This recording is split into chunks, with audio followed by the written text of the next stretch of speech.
तो दोस्तों एक बिल्कुल नई और लेटेस्ट अपडेट लेकर न्यूज दुनिया आपके सामने फिर प्रस्तुत हुआ है, जहां पर सहारा इंडिया के बॉस सुब्रत रॉय सहारा ने एक नया पत्र जारी करते हुए निवेशक गण और प्यारे साथी गणों के लिए एक पत्र जारी किया है। यह मेरी भाषा में नहीं, सुब्रत रॉय सहारा की भाषा में आपको पत्र में बता रहा हूं, जिसमें उन्होंने लिखा है कि मेरे प्यारे सम्मानीय निवेशक गण एवं प्यारे कर्तव्यगण, मैं जानता हूं कि आज हमारे सम्मानित निवेशककर्ता साथियों को कठिन समय का सामना करना पड़ रहा है।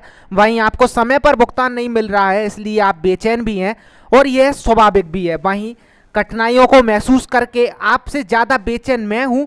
हमारे निवेशककर्ता साथी हमारी संस्था का आधार है और जब आधार ही विचलित हो जाए तो संस्था को प्रबंधन का कोई भी व्यक्ति सुखी नहीं रह सकता है। मैं भी अपने दुख में भागीदार हूं और स्वयं ही भी बहुत दुखी हूं।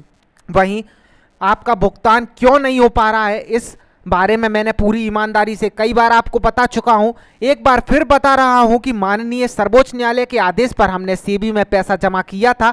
वहीं निवेशकों को भुगतान किया जाना था, परंतु सेबी ने न केवल कुछ ही निवेशकों का भुगतान किया अब और उसके पास भुगतान पड़ा हुआ, परंतु वह भुगतान नहीं कर रहा है। इसके साथ ही सुप्रीम कोर्ट के 5/12/2013 के आदेश के मुताबिक सारा पैसा सहारा को वापस लौटाया जाना था, परंतु यह पैसा लगभग 25,000 करोड़ होता है, जो कि सेबी ने अपने पास रख लिया है और सेबी वापस करने का नाम नहीं ले रहा है, जिसके कारण सहारा समूह जमाकर्ताओं का भुगतान करने में असंभव महसूस हो रहा है।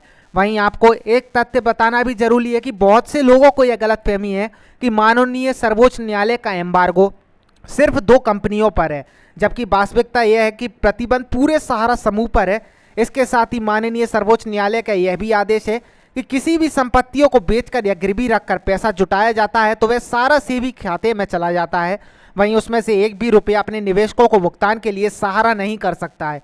वहीं सुब्रत रॉय ने बताया है कि हम चाहते हैं कि ये मामला शीघ्र निपटे, जिसके लिए सम्मानित निवेशककर्ताओं को वंचित राहत मिल सके।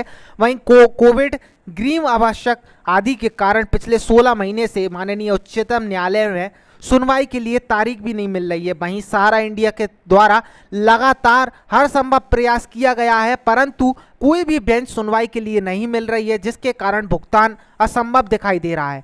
वहीं सुब्रत रॉय सहारा ने यह अपने पत्र में यह भी बताया है कि अब मैं आपसे निवेदन करता हूं कि हमारी स्थिति को आप शांति से समझें और धैर्यपूर्वक हमारे साथ पुलिस, अदालत या अन्य मत्र कहीं शिकायतें अपनी प्रदेश आंदोलनों के कारण सरकारी कार्रवाई ना कराई जाए, क्योंकि अगर सहारा इंडिया पर लिक्विडेटर बिठा दिया जाता है तो सहारा प्रशासन को हटा दिया गया तो सबके लिए एक बहुत बड़ी विनाशकारी स्थिति पैदा हो जाएगी।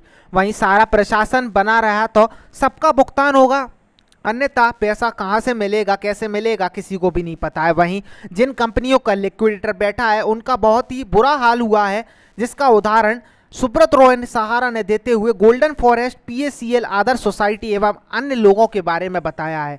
वहीं उन्होंने बताया है कि आप इस समूची स्थिति को समझें, सहारा का साथ दें और पूर्ण स्थिति बनाए रखें। वहीं प्रतिबंध सहारा प्रबंधन देश के सर्वोच्च न्यायालय में संघर्ष के साथ और अन्य तरीकों से निरंतर प्रयत्नशील है। वहीं उन्होंने बताया कि यहाँ मैं अपने बारे में बताना चाहता हूँ कि मेरे बारे में भले ही बहुत सी भ्रामक बातें फैलाई गई हों, लेकिन मैं बताना चाहता हूँ कि आप कार्यकर्ता साथियों में से मैं एक हूँ। सहारा से बहुत कुछ कार्यकर्ता मुझसे ज़्यादा धनी हैं।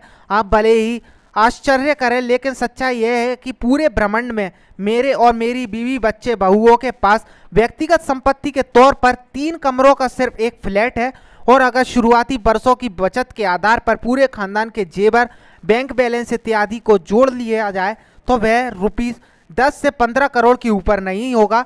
मैंने अपनी संपत्ति संस्था के सामूहिक भौतिकात के सिद्धांत पर चलते हुए कुछ भी नहीं बनाई, क्योंकि झूठ माने तो मेरा दावा पूरी दुनिया के सामने है कि मैंने सच्चाई को झुठलाकर दिखाया है। वही सच्चाई ये है कि मैं कोई भी संस्था का मालिक नहीं हूं। वहीं हम लोग आप जैसे ही समर्पित कार्यकर्ता हैं। वहीं मैं यह बात इसलिए कह रहा हूं क्योंकि आप में से ही मैं एक हूं। आपने हमेशा मुझ पर विश्वास किया है और मैं चाहता हूं कि आज भी विश्वास बनाए रखें। मैं स्वयं बहुत त्रस्त हूँ, सिस्टम के साथ हर रोज़ लड़ाई लड़ रहा हूँ और ये लड़ाई आपके लिए तथा आपके हक दिलाने के लिए लड़ रहा हूँ। मैं हमेशा आपके साथ हूँ, आप हमेशा मुझे अपने साथ पाएंगे। आपके भुगतान में विलंब हो रहा है, लेकिन दुनिया में सबसे ज़्यादा दुखी मैं हूँ, काश आप मेरे इस दर्द को समझ पाते और धैर्य एवं शांति के साथ मेरी मदद करते। वहीं जो लोग भुगतान के लिए अलग अलग फोरम में शिकायतें लेकर जा रहे हैं या जो भी लोग आंदोलन इत्यादि के स्थानीय अथवा राष्ट्रीय स्तर पर अशांति का नेतृत्व कर रहे हैं, उनसे मैं कहना चाहता हूं कि अगर उनके मन में सचमुच सम्मानित निवेशकर्ताओं के हित में कंचित भी इच्छा है तो उन्हें शांति और संयम का रास्ता अपनाना चाहिए।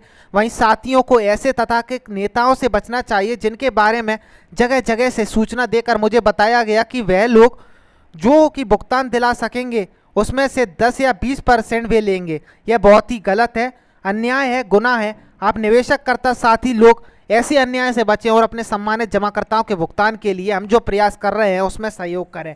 वहीं मुझे आशा है कि बरनपुर विश्वास के साथ समूचे प्रकरण एवं निवेशकर्ताओं के हित में शीघ्र समाधान निकलेगा। समय भले ही लग जाए लेकिन ब्याज सबका भुगतान होगा। बस आप धैर्य बनाए रखें, स्वयं को भड़काने से बचें और पूर्व शांति बनाए रखें।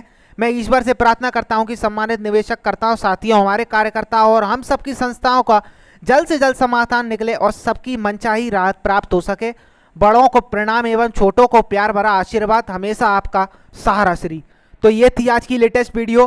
पसंद आई तो चैनल को लाइक मारें और वीडियो को भी ज़्यादा से ज़्यादा शेयर कीजिए जिससे यह वीडियो ज़्यादातर लोगों तक पहुँचे और उन लोगों को भी इस पत्र के बारे में जानकारी पहुँचे। तो देखते रहिए न्यूज़ दुनिया।